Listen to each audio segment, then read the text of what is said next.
Hi guys, it's me, just listening again, and in this video, I will cover the second story from the Elfen lead Omibus volume number 1, and that'd be Digitopolis, which, you would think that by the name of that, it'd be something along the lines of, say, the Animatrix or the Matrix itself, or say, like in the Halo Legends movie or show, whatever you call it. But no, it's not. It's not. This is a much more simpler and more condensed story than just like a big grand epic about fighting robot wars and all that stuff. This is a story about a bomb disposal unit. More specifically, one specific minesweeper, which pretty much a person whose sole purpose in the force is to actually disarm bombs for a living and save countless people. Now, this is much more deep and philosophically deep than your average anime story. I feel it goes into the nature of why people do what they do, to save people's lives, and what it means to be like on the cusp of death all the time with one wrong move, making a splatter everywhere. And also, if that were to happen, what would happen to countless other people. So they talk a little bit about that. And what this one person has to, what this one person has to deal with personally, to come up to this point. And it's quite fascinating because, in the beginning of the story, we see that there's this bomb squad in Japan. I don't know how many people there are, how professional they are, but there's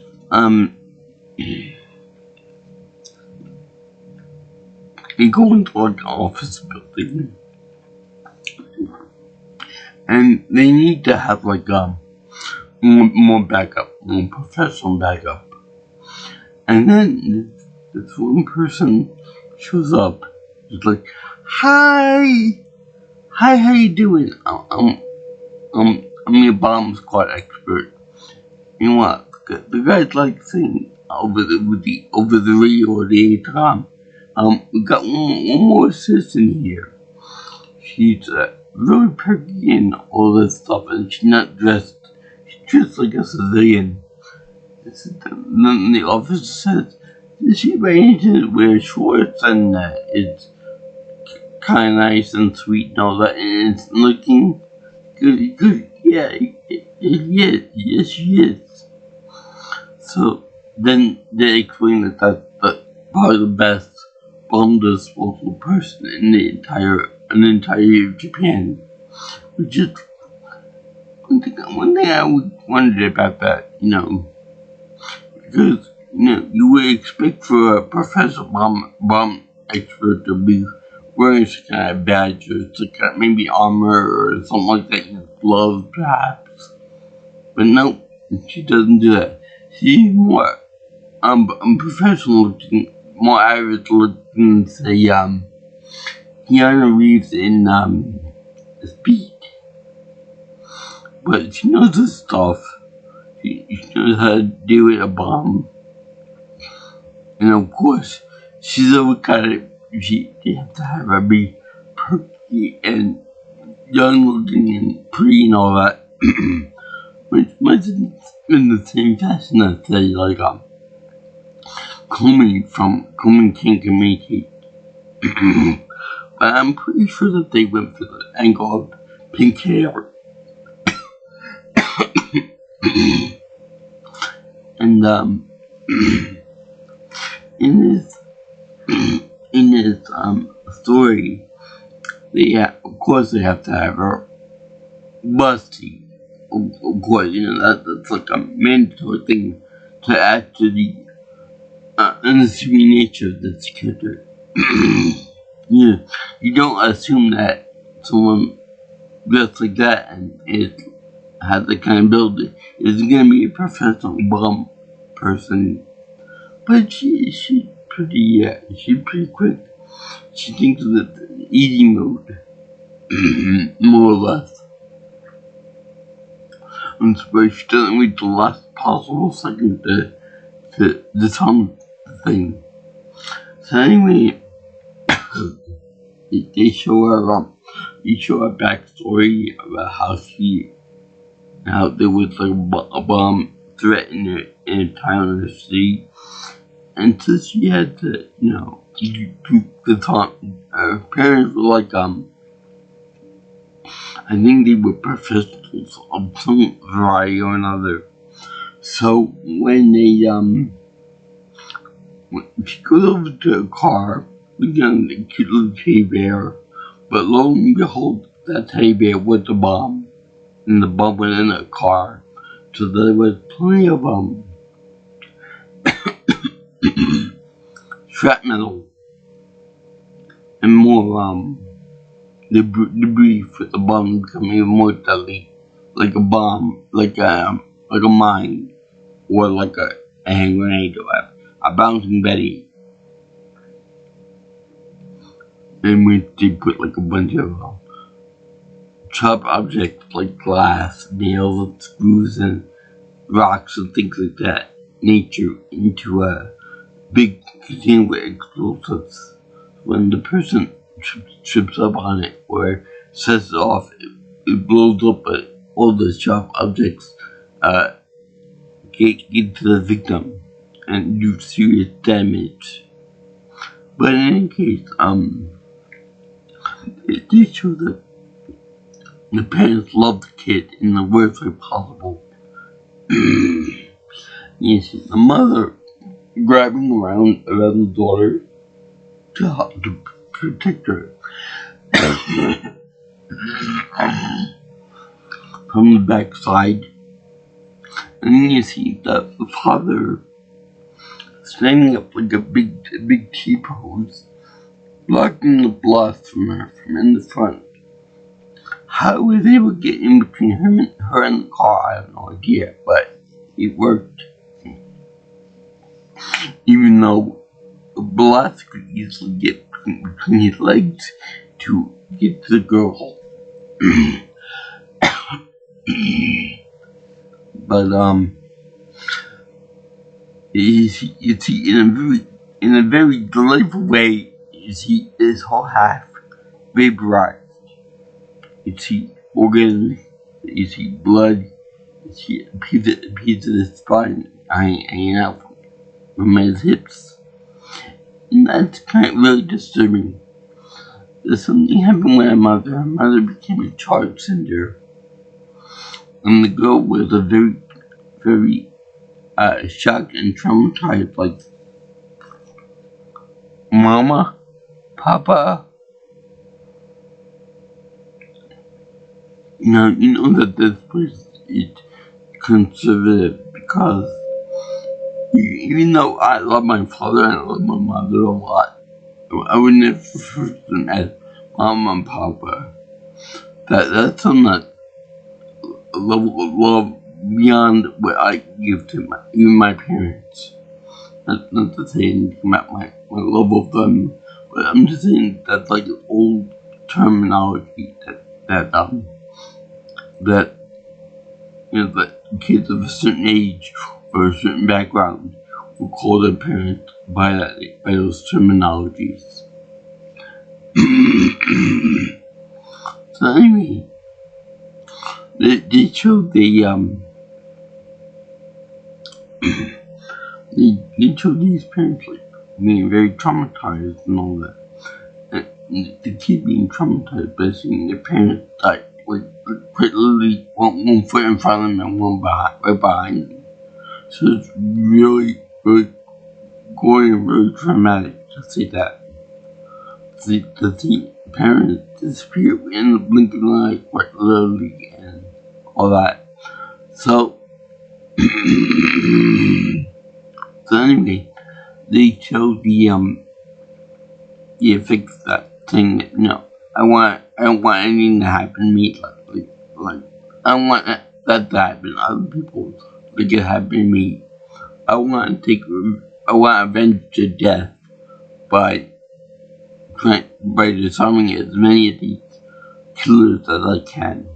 Like, trying to make my mark against the thing that took my parents away and made me miserable. It sounds a lot like the backstory of Batman. He doesn't want people to suffer the way he did, so he wants to make everything better by stopping the criminals, only for them to escape again. But that's different altogether. So anyway, they show this, and they show all grown up into her perky, delightful self, in which they do that classic where they do what I don't know if they really do this in Japan. They do they do the real smiley happy face. I don't know if I said that in the last episode. A mole with both the guy and the girl did that. The happy face, like.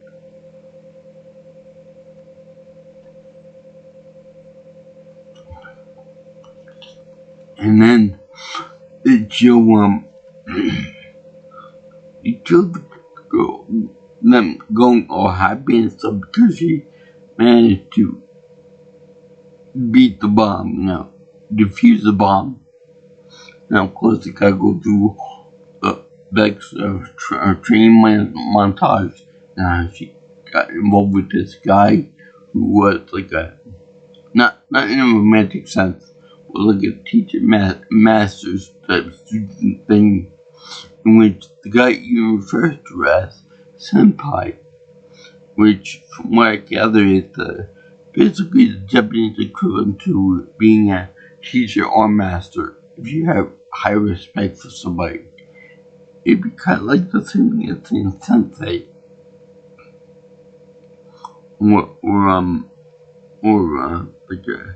I think, yeah, it's sensei.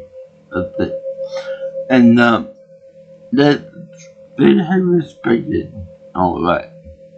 So anyway, this guy and this girl have like a master student type of respect to each other, and the guy is like more professional, if you will. He dresses in the armor, he dresses up with uniform and the badge and stuff.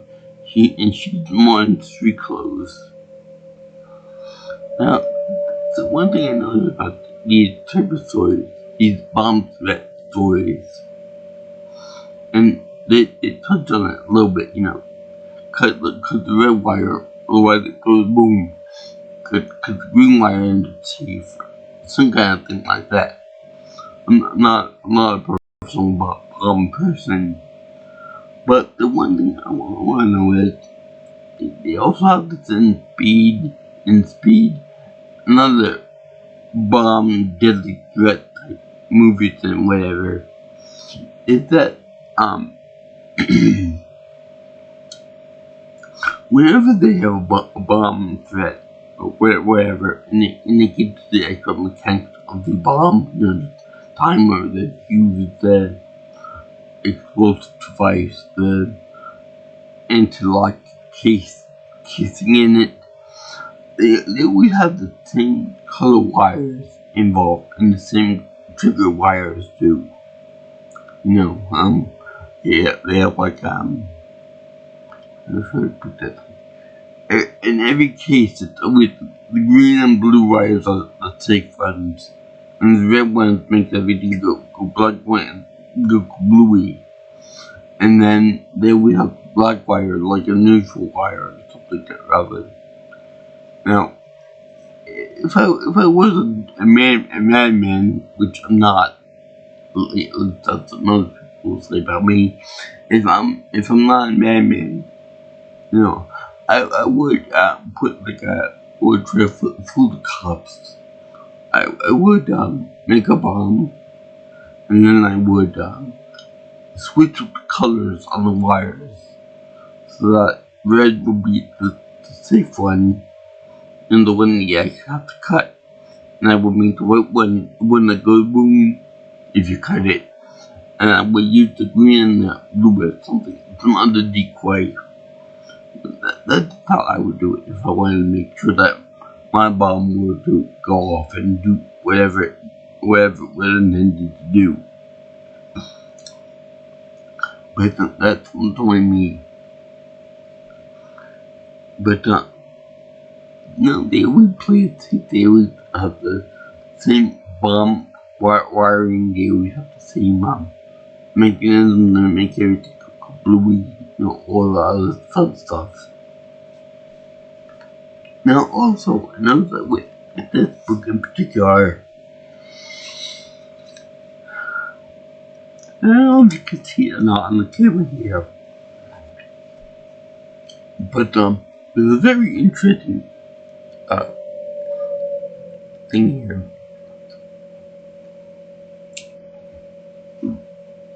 Sorry. In that the majority of the story is devoted to Elfen lead, which should be. But if you notice, everything over there is pretty much white, with a few lines of darkness to represent certain panels of the comic book. But I noticed that in the last 100 or so pages of this comic book, remember it's reversed to what we're used to in America. Everything is noticeable differentiate of gray to differentiate the main story from the bonus stories. And I don't know if they did that on purpose or whatnot, but it's very noticeable. It leaves me. I saw it by accident when I turned the pages on the side. But yeah, it's pretty fascinating the way they did that. Also, another thing that manga does that probably carry over to the animated version is that they do the dramatic faces very well and really detailed. Like, do the more when they did all the characters like crying and stuff, like pouring it out, like really pouring it out and stuff. And this one is like shocking horror as to what happened next in the story. And they do like all kinds of like drama class type stuff. Like really pouring it out and really showing the emotion on the page there. So anyway, and of course, that carry on to more comedic and tragic effect in the actual animation. If they even made this into a coherent anime, this whole little but you could probably make this into like a good half hour, maybe a 40-minute episode, possibly a OVA like 50 minutes or so long. If they really milked it. But anyway, we now continue the rest of the story where and this is where the graphic part comes into it. I think the only thing they really say in it, damn it, has been the pinnacle of cursing so far. But yeah, they show show this this female bomb squad person is real good. I think that they used the word female in there. I'm not sure, but I think they used female in there. So anyway, they have this female in there that's real good at what she does. You know, she doesn't look at very well. Look very casual. And we get this coin for this bomb threat. But it's not your average, you know, empty building or office building, or it's not Metropolis building or whatever. It's a nuclear power plant. A major one too. Where if this bomb goes off, you know, the bomb goes off, the damage enough. But then there will be nuclear fallout to it that will kill 28 million people. So, yeah, they kind of go there. And they even go there even more when you mention Nagasaki and Hiroshima. Now, I'm not an expert on Japanese history or anything, but I'm sure that's a pretty big deal that happened to them way back when in World War II.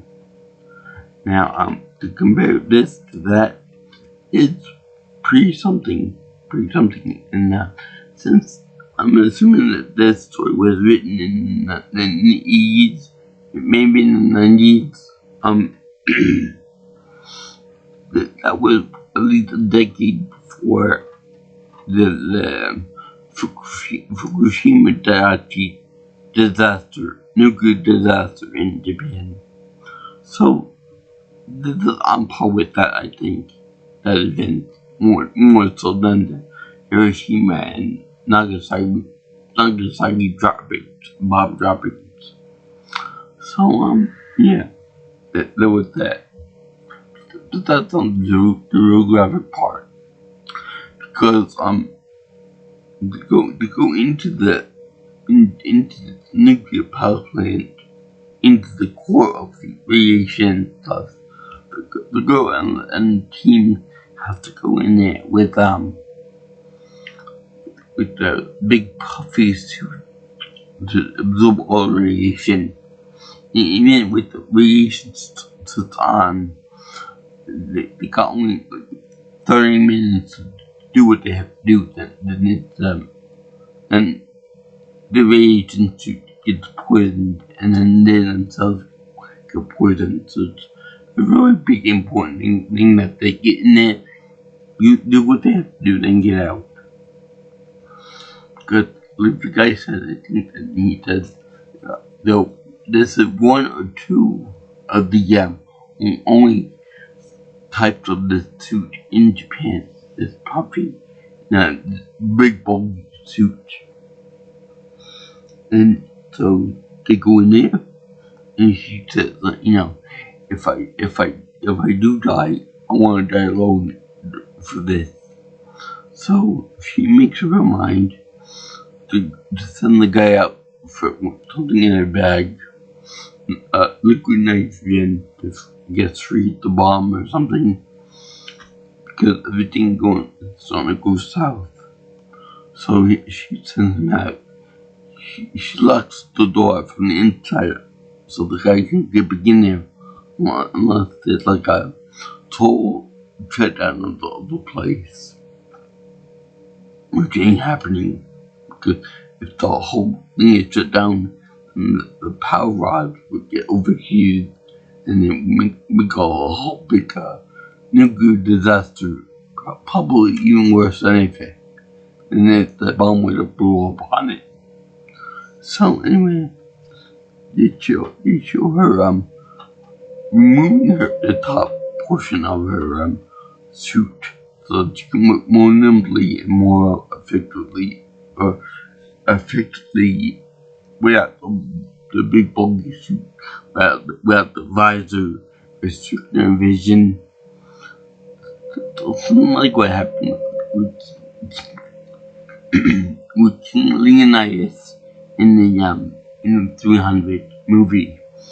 His vision was stifled by his visor or mask or helmet.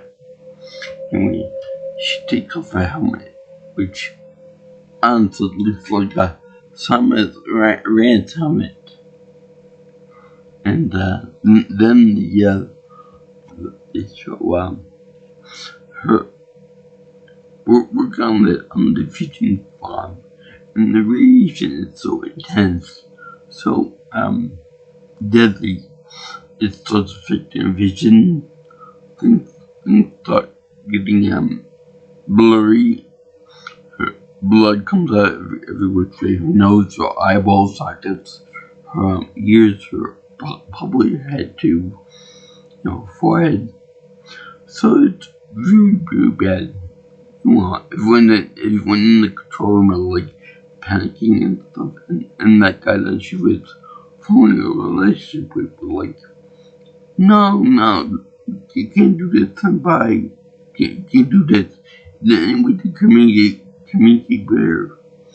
But the only way to go to talk to it through a one-way intercom, because I guess the interference is so bad because of the radiation and stuff that normal back and forth communication would be impossible. Which makes sense. I'm going on that one. Anyway, so you show this girl saying, no, I don't want to take it with me. I want to do this by myself. Because I don't want it to be anyone that I'm forming an attachment. So when I die, I'll just die by myself. I won't have anybody live with me, or won't leave anybody behind.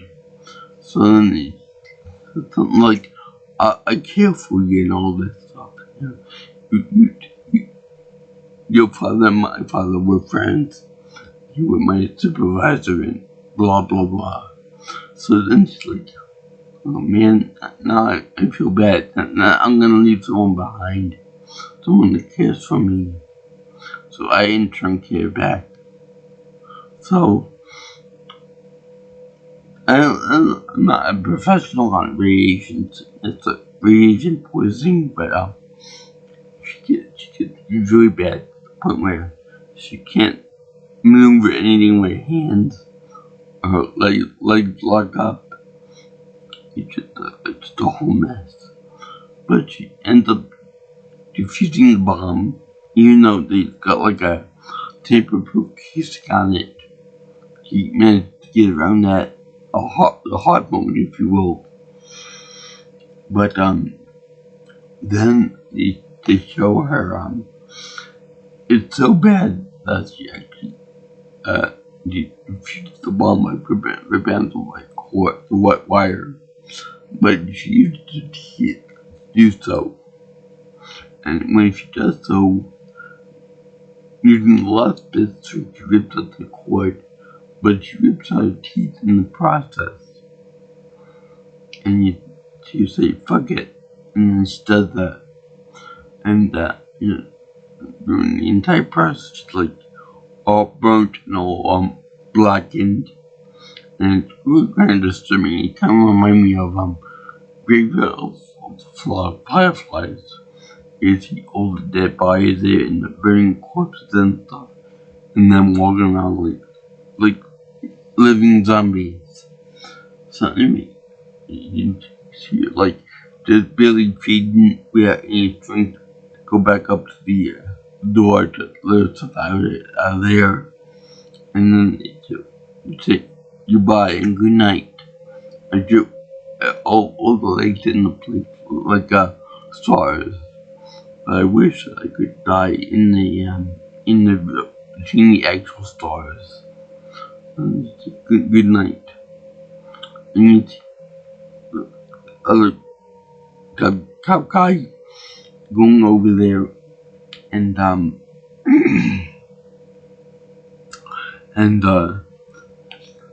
going to the clean duct to rest for her, because it would take a medical team 30 minutes to open the door and get in there and get her out.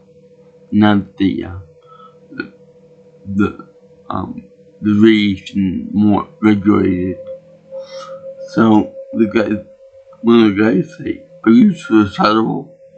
So he doesn't care. He loves this woman. He'll do anything to protect his loved ones. Even go into a burning nuclear reactor for her. And he does. He's standing there right next to her. No indication of any radiation poisoning or sickness or whatever. Everything is fine and good and dandy. Then we see them in the hospital room together. I think that his injuries were far less severe than he was, because she got like a more massive dose than he does. He got in bed with a patch of one of her eyes, and no indication whatsoever that he's missing. We've seen like the wizard teeth on the floor from when she bit down the wire, and and when she smiles, it's a perfect line of white teeth on top of her. I'm like, okay, maybe it's surgery. Maybe they could just put back in their mouth. Maybe they could just drill it in there and screw it in tight. We're government money or something. Okay, but then they say that her exposure wasn't that bad. She'll survive with minor injuries and possibly the ability to procreate. I call bullshit on that. They were trying to wrote tearjerker, happy ending and all that, because I know that from what I've seen radiation poisoning and stuff, I know that if you're exposed to the radiation like that, and you take off your suit and all that, like she did, and you're bleeding all over the place, and you're pretty much a corpse at that point, and you're fading away and things that don't go to sleep. But you were very clearly asleep at that point. She should have died. There should have been a eulogy at the end of this, but they wanted a happy ending from Mole. Because Mole was a very sad ending. This one should have been like that. You should have been that reunited in Nirvana or heaven with her parents. That would have been more more emotional than the son. Because it would be more believable that the woman died. I mean, I've seen cases in which videos in which things like the Elfen's foot in Chernobyl, or was that I think it was Chernobyl, the Elfen's foot, very potent radioactive mess from Chernobyl. If you guys want, you can look up online. It's a Kyle thing, and it's pretty fascinating. The most radioactive material known to man on Earth, you say.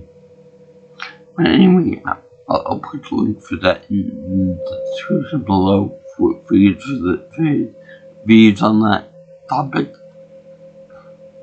Very fascinating.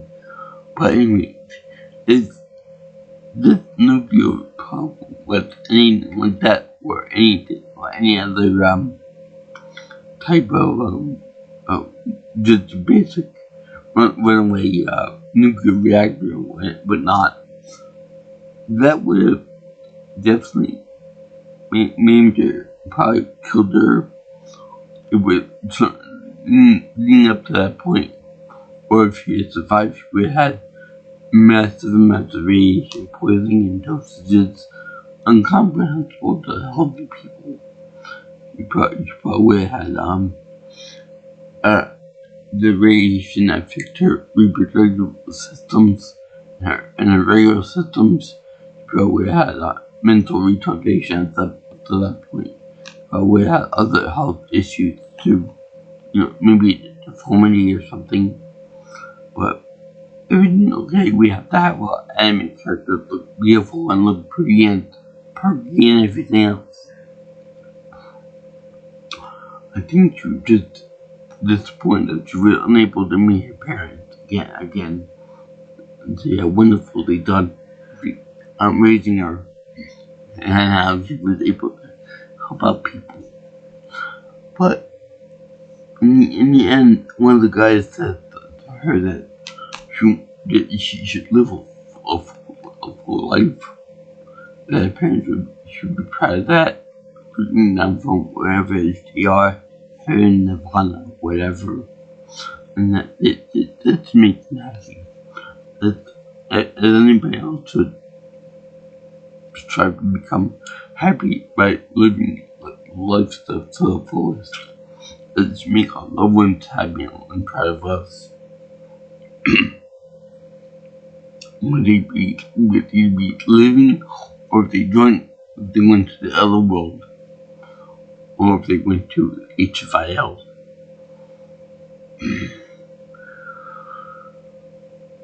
Anyway, I thank you for watching my video on the second omnibus bonus story for Elfen Lead called Digitopolis. Digitopolis. If I'm not right. Anyway, it was pretty good. Even though you would expect it to be something like Reboot or something like The Matrix or the Halo Legends Forerunner State, more or less, or Dark City or some other futuristic city. But no, it was a very grounded story about a bomb disposal person, but a bomb sweeper. You know what? It was actually pretty good. A little more time, but it was so good. As such, I will give this puppy a nice big fat happy face seal of approval because it was well drawn, was well written, and it was just very groovy all around. So I like this story a lot. Maybe not in more, but still. Because it's more, like it was a little bit more believable, even though it was like a picture as human. If you guys like what you see here, and you want more of my videos than such, you can always like, comment, and share my videos. You can subscribe to my channel.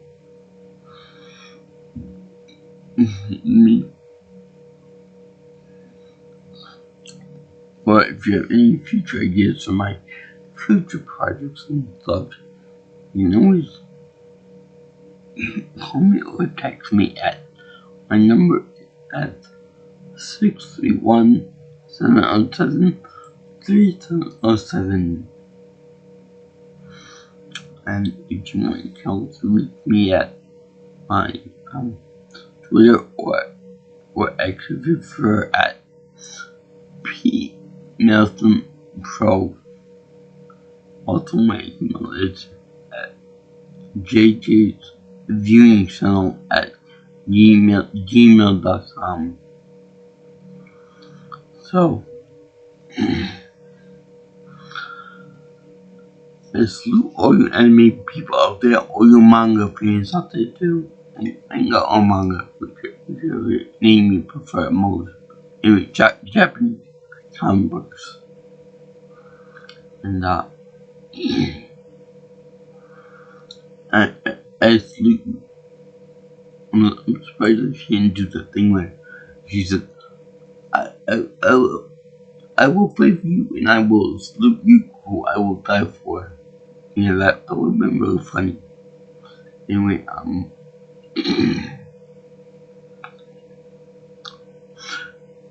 Peace out, my brothers and sisters. Aloha. I'll see you in the next video. By the way, I'll do the next story, even though it's Christmas month in December. So, I'll see you in the next one. I'll go, guys, until the end. Bye.